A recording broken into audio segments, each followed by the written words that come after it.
Tervetuloa Ben. Tänään on Loihteina Disopen 2024 yhteenveto.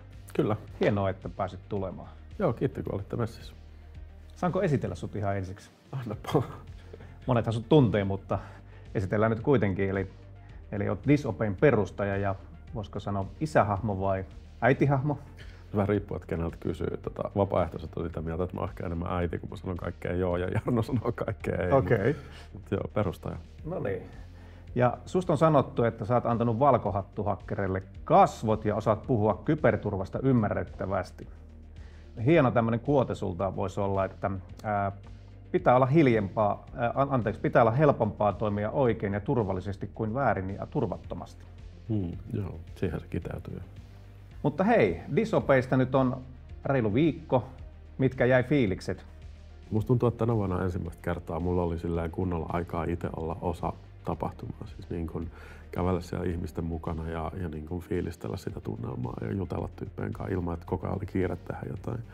Ja me muutettiin sitä organisaatiota ja sitä tapaa tehdä asioita niin, että me delegoitiin aika paljon sitä päätöksentekoa alemmalle tasolle, joka mahdollisti sen, että niin kun, mulla oli aikaa tehdä juttuja siellä. Ja sen myötä niin mä jotenkin huomasin, että miten isoksi se tapahtuma on kasvanut ja kuinka tärkeäksi se on muodostunut niin monelle ihmiselle. Mutta aikaisemmin sitä on koko ajan ollut niin kuin kiire tehdä asioita ja olla koko ajan ratkaisemassa ongelmia ja niin kuin puuttuu juttuihin tai korjaa juttuja. On tuntunut sieltä, että me nyt täällä vähän puuhastellaan juttuja ja täällä on ihmisiä ympärillä, mutta ei ole niin kuin ihan ymmärtänyt sitä, että nämä muut ihmiset oikeasti on täällä niin kuin, ja ne nauttii tästä tapahtumasta ja niillä on hauskaa ja se on niin kuin siistiä. Niin kuin, tänä vuonna mulle jäi päällimmäiseksi se fiilis, että niin kuin, me ollaan kasvettu oikeasti aika merkittäväksi kansainväliseksi tämmöiseksi tapahtumaksi, missä on uniikki tämmöinen lämmin ja vastaanottava tunnelma kaikille, jotka sinne tulee. Ja jengillä on oikeasti hauskaa ja ne oikeasti odottaa sitä ja niin kuin niillä on oikeasti hyviä muistoja siitä tapahtumasta. Siellä yksi pariskunta tuli kertomaan mulle, että he ovat tavanneet Disopeissa. Okay. Ja että he niin kuin viettää vuosipäivää joka vuosi tapahtumassa. Että siis silleen, niin kuin siellä itse tapahtumasta lähteneitä tarinoitakin alkaa olla jo aika paljon. Ja kerrotko lyhyesti vielä Disobey? Onko tämä maailman suurin tottelemattomuusseminaari vai mistä on moinen termi tullut ja mistä tämä kaikki alkoi? Homma alkoi siitä, että mä oon 2015 ollut DEF-CONissa Vegasissa. En ensimmäistä kertaa, mutta semmoisessa mielentilassa, että mä oon miettinyt, että niin tää on maailman hypetetuin hakkerikonfa, täällä on tämmöinen myyttinen mystiikka ja jengi niin kun pitää tätä semmoisena niin pyhänä graalina siitä, että mikä on niin täydellinen tapahtuma, tai siis sillä niin hakkeriskenessä täydellinen tapahtuma. Ja sitten mun fiilis, kun mä kävelin siellä silloin, se oli Riossa vielä siinä vuonna oli, että niin mä pystyisin tekemään paremmin. Niin että se itse asiassa tapahtuma teknisesti, tapahtumatuotannollisesti se ei ollut mitenkään hirveän hyvä. Siis ne ihmiset on tosi kivoja ja siellä on tosi niin kuin makea fiilis ja niin kuin, siinä on paljon hyviä, se ei ole se mitä mä sanon. Mutta se niin kuin, DEF-CONin tapa tehdä asioita ei ole se niin kuin mun mielestä oikea tapa järjestää tapahtumaa. Se on liian täynnä, siellä on liian tukkasta, siellä on liian pitkiä jonoja, niin kuin, paljon asioita menee pieleen. Sitten mä tulin takaisin Suomeen ja Assemblyn kallioille. Siinä on semmoinen kuin Assemblyn varjotapahtuma, tai Assembly on varjotapahtuma, vähän riippuen keneltä kysyy. On semmoinen kuin Boosembly, missä niin kuin aikuiset menee juomaan kaljaa ja puhuu tietokoneista niin kuin Assembly ulkopuolella kalliolle. Ja sitten mä olin ostanut tiirikkasetin ja muutaman lukon ja sitten mä opetin jengiä tiirikoimaan ja kyselin, että olisiko jengillä niin kuin kiinnostusta Suomessa hakkeritapahtumaan. Ja käytännössä kaikki sanoi, että niin kuin A, ei. B, jos sä järjestät sen, niin sä joudut vankilaan. C, poliisi tulee ja niin kuin kellään ei ole kiva. Eli hyvä idea lähteä järjestämään. niin. Siis mä en tiedä, mun päässä naksahtaa jotenkin aina kun joku sanoo mulle, että sä et pysty tekemään sitä tai sä et voi tehdä. Sitten mä vaan totesin, että okei, hold my beer. Ja niin kuin aloin sit järjestää sitä 4 kuukaudessa. Sain sitten pystyyn siitä elokuun kallioiselta kalliot siihen, että meillä oli tammikuussa ravintolan lämmössä ensimmäinen tapahtuma, missä oli niin kuin ihan oikeat puhujat ja no se ei ollut CTF vielä silloin siinä mielessä, vaan meillä oli ainoastaan hostile-verkko, missä oli tarkoitus, että kaikki, jotka siihen liittyy, niin kuin siellä saa hyökkää keskenään toisensa kanssa. Ja näin, se oli ehkä vähän anarkistisempi vielä se niin kuin ympäristö kuin mitä se tänä päivänä on. Ja siihen lisäksi sit, niin kuin mietittiin vielä sitä nimeä ja sit mulle tuli tää niin kuin kansalaistottelemattomuus niin kuin semmoisena vahvana demokratiaa voimistavana voimana mieleen. Siitä tuli tää Disobey-nimi.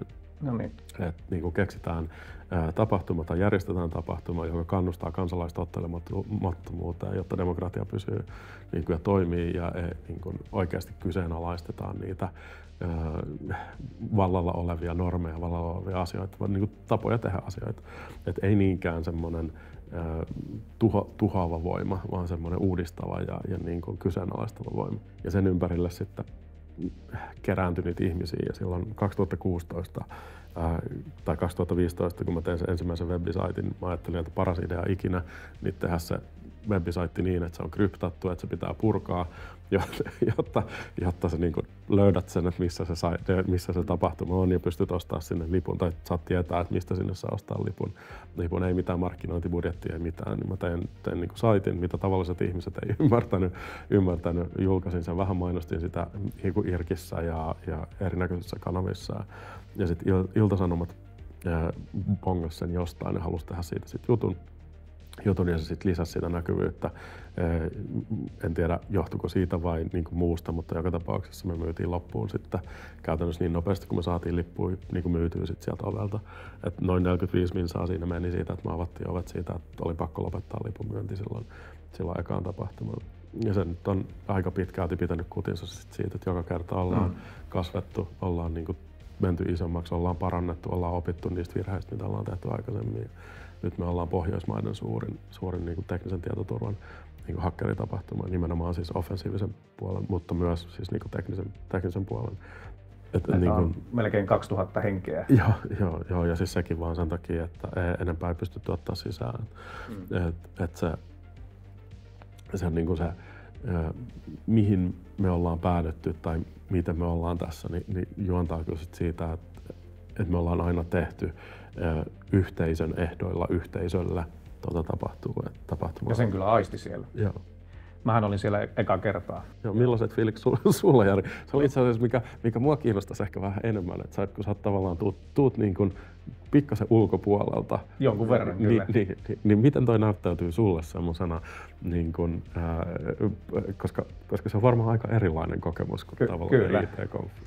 Siis itse kun tein kyberturvaa, mutta en ole hakkeri, vaan niin kuin muusta kulmasta, niin sitten odotusarvot oli, että teet lippiksiä ja huppareita ja värikkäitä teepaitoja ja tatuointia, tämmöinen stereotypia, joka siis piti paikkansa. Hakkeriporukkaa ja mikä oli hienoa myöskin naisia jonkun verrankin. Mutta se mikä mut ainakin vähän yllätti, niin sitten kun siellä tapasi ihmisiä, niin siellä on aika paljon päättäjiä, siis siellä on klassisia päättäjiä eli tietoturvajohtajia ja muuta, ketkä haluaa aistia ja sitten myöskin on tietysti tämmöistä taustaa monilla. Eli itse ainakin sain tosi paljon siitä ja sitten kun valikoidun katsoin ne seminaarit ja jutut minne meni, niin niistä pystyi saamaan myöskin, että ei nyt ihan niihin kaikkein teknisimpään sitten ehkä kannattanut mennä. Mutta ihan mahtava tapahtuma, niin kuin sanoit, niin fiilis on aivan uniikki. Aika paljon tullut erinäköisiä IT-tapahtumia ja muita tapahtumia kierrettyä, niin fiilis on uniikki, lämmin. Porukka oli varmasti just niin paljon kuin sinne pystyi ottamaan. Teillä oli tällainen muun muassa tehtävä siellä, lipunryöstö, Capture the Flag, ainakin omilta kouluajolta sehän oli suosikki liikuntatuntien laji, mutta tässä oli vähän eri asiasta kysymys. Kerros vähän, mikä tämä Capture the Flag on ja minkä tyyppisiä hakkerihommia siellä tehdään. Se on sitten niin kuin se meidän tapahtuman se niin kuin pääkilpailu tai se niin kuin isoin skaba, minkä ympärillä jaetaan sit niin kuin ihan loppuseremoniassa-palkinnotkin. Ja niin kuin siinä on useampia tiimejä tulee ympäri maailmaa sit kilpailemaan niin kuin erinäköisissä haasteissa. Ja haasteet on niin kuin murtaudu tänne, löydä joku lippu tästä niin kuin PCAPista, siis niin kuin verkkoliikenteestä, tee joku forensiikka, niin kuin, että selvitä, että miten tänne on murtauduttu ja löydä se niin kuin flagi niin kuin löydä haavoittuvuus tästä järjestelmästä, reversaa niin kuin tämä juttu. Tänä vuonna meillä oli aika paljon rautahaasteita, että niin kuin ihan oikeasti niin kuin vanhoja Intelin prosessoreita esimerkiksi, joihin niin kuin on piilotettu jotain ja sitten sun pitää niin kuin reversaa se niin kuin prossu, että sä saat sieltä kamaa. Kunnon hakkerihommaa siis. Joo. Ja niin kuin, siinä sitten jengi kilpailee keskenään ja voittaa. Sitten siihen rinnalle niin meillä on tämä Badge-kilpailu, joka niin kuin liittyy oleellisesti sit siihen Badgeen. Meillä on aikaisemmina vuosina ollut elektroninen Badge ja toivottavasti ensi vuonna taas niin kuin, missä sitten siihen itse Badgeen liittyy kilpailu ja lore ja niin kuin tämmöinen iso skaba. Ja se on yleensä se meidän kaikista vaikein haaste, että siinä pitää tosi monta vaihetta päästä läpi. Se on semmoinen, että jos sä keskityt ainoastaan siihen koko tapahtuman ajan, niin sulla on teoreettinen mahdollisuus päästä sen läpi. Että se on niinku se kaikista tavallaan vaikein haaste, mikä meidän tapahtumassa on.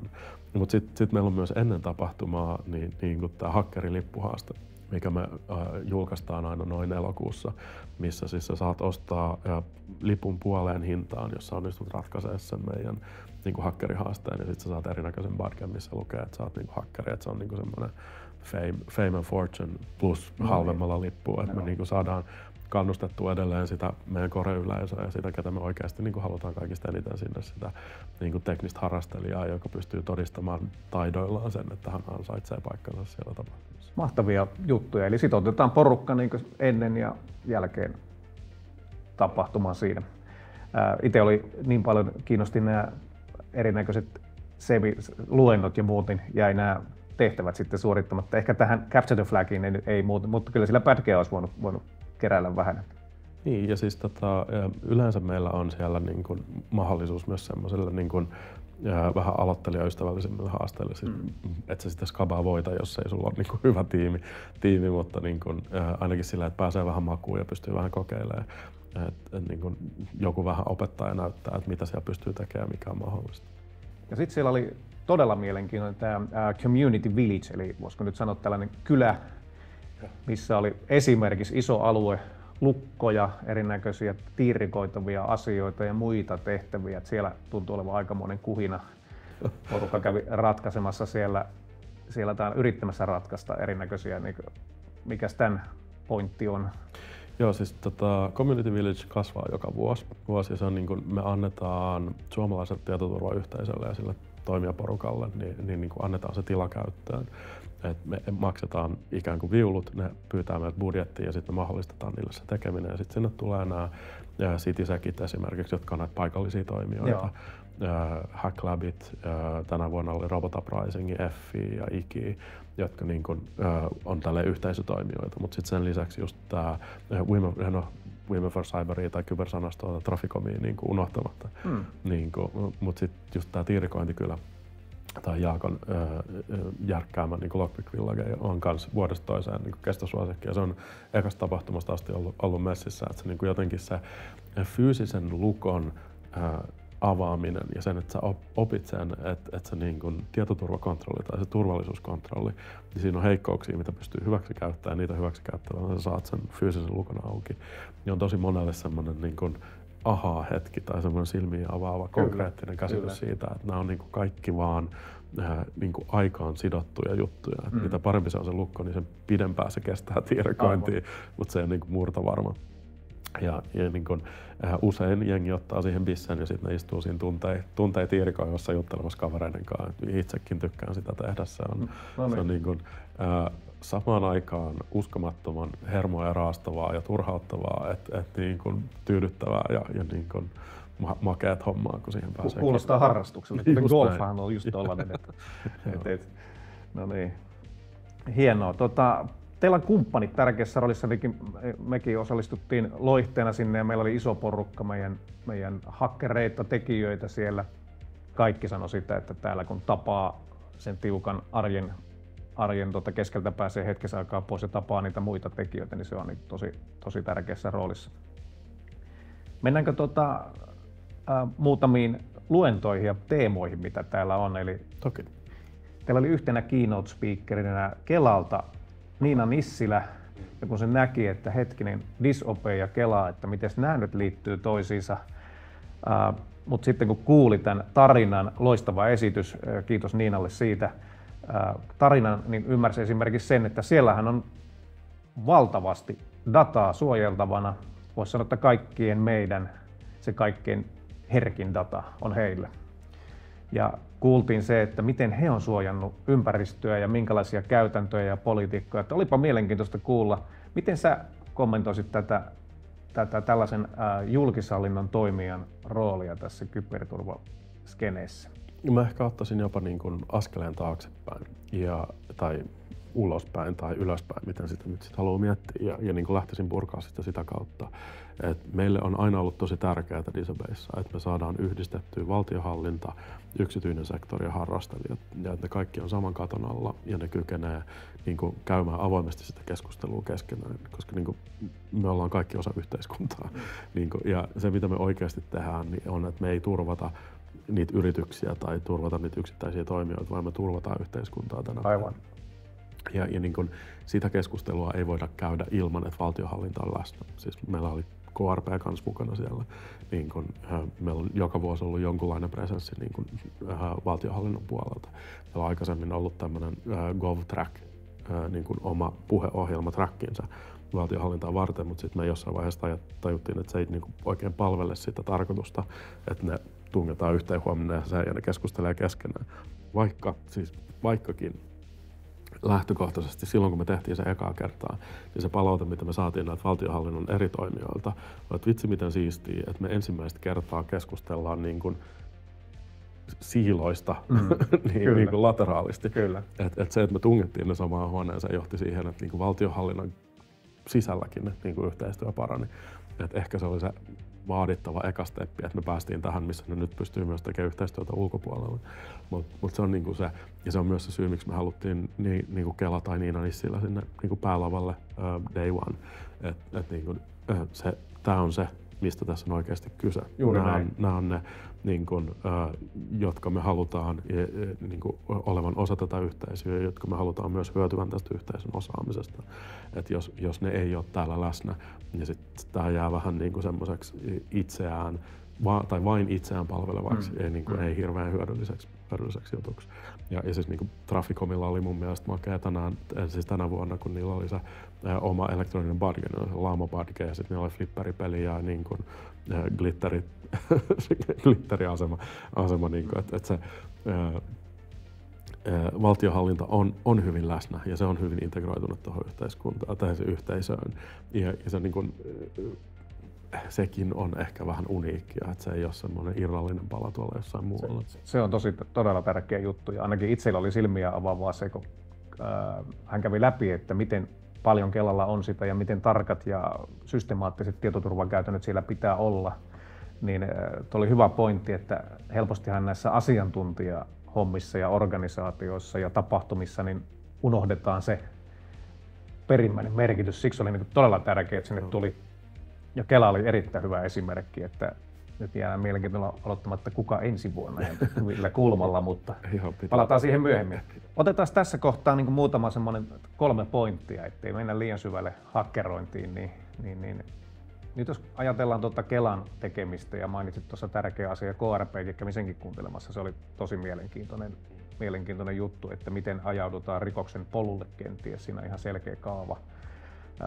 Niin mitkä niin jos ajatellaan sekä julkishallintoa että yrityksiä, mitä pitäisi just nyt tehdä, kriittiset asiat, mitä jäi mieleen esimerkiksi näistä KRP:n, Kelan ja muista asioista. Nyt kun täällä kuuntelee vaikka tietohallintojohtaja tai jopa toimitusjohtaja tätä asiaa, miten tiivistät ennen kuin mennään noihin hyökkääviin asioihin? Se, mikä mun mielestä on nyt vuonna 2024 se niin kuin ehdottoman ykkösjuttu, mikä kaikkien pitäisi saada kondikseen, on niin kuin identiteetin hallinta. Ja niin kuin identiteetin hallinta siinä mielessä, että niin kuin ymmärretään, että identiteetti ei ole ainoastaan se käyttäjätunnus, siinä on myös se niin kuin kone- ja palveluidentiteetti erikseen.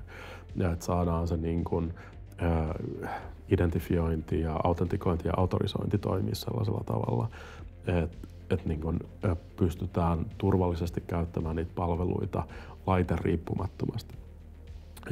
Se on niin kun, varsinkin kun kun me otetaan tekoälyä osaksi niin kuin toimintaympäristöä ja niin kuin sen myötä meidän pitää pystyä tunnistamaan, että mikä on tekoälygeneroitu, mikä on niin kuin ihmisen generoitu, mikä on validoitu dataa ja näin edespäin. Se muuttuu tosi tärkeäksi.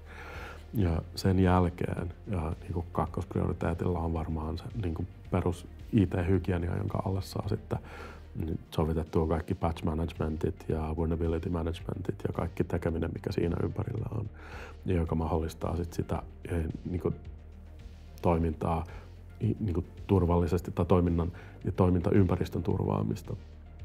Ja sitten mikäköhän olisi kolmonen, varmaan siis niin kuin tämä perussalasanat kuntoon monivaihetunnistuskondikseen, mutta niin kuin ehkä sen voisi kääntää niin päin, että se niin kuin kolmas prioriteetti, eikä välttämättä nämä ole eri tärkeysjärjestyksessä, mutta se, että niin kuin ymmärtää sen uhkaympäristönsä ja ymmärtää sen toimintaympäristön niin kuin aiheuttamat riskit, että pystyy sit priorisoimaan sitä tekemistä sen mukaisesti.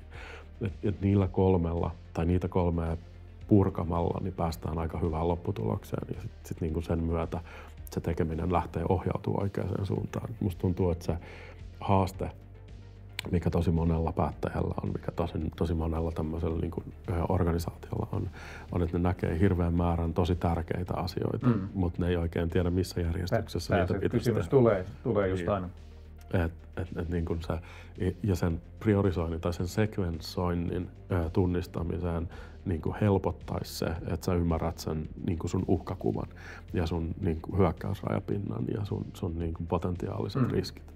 Koska sit sä pystyt katsoa, että okei, joo, mulla on tää tosi kriittinen ja tosi ikävä ongelma, mutta se on täällä niin syvässä mun organisaation sisällä, että todennäköisyys sillä, että niin kun mun pakko korjaa se heti on aika pieni vastaan, että mulla on täällä niin kun ulkoreunassa tai tämän appin kautta saavutettavissa olevaa dataa, joka on täysin suojaamatta, se pitää korjaa niin kuin heti. Niin. Et jos lähtis vaan niin kuin yksinkertaisesti tekemään sitä silleen, että mitä mun pitää korjaa tänään, mitä mun pitää korjaa 2 viikon päästä, mitkä on semmosia, mitkä mun pitää budjetoida ja laittaa niin kuin roadmapille ensi vuotta varten.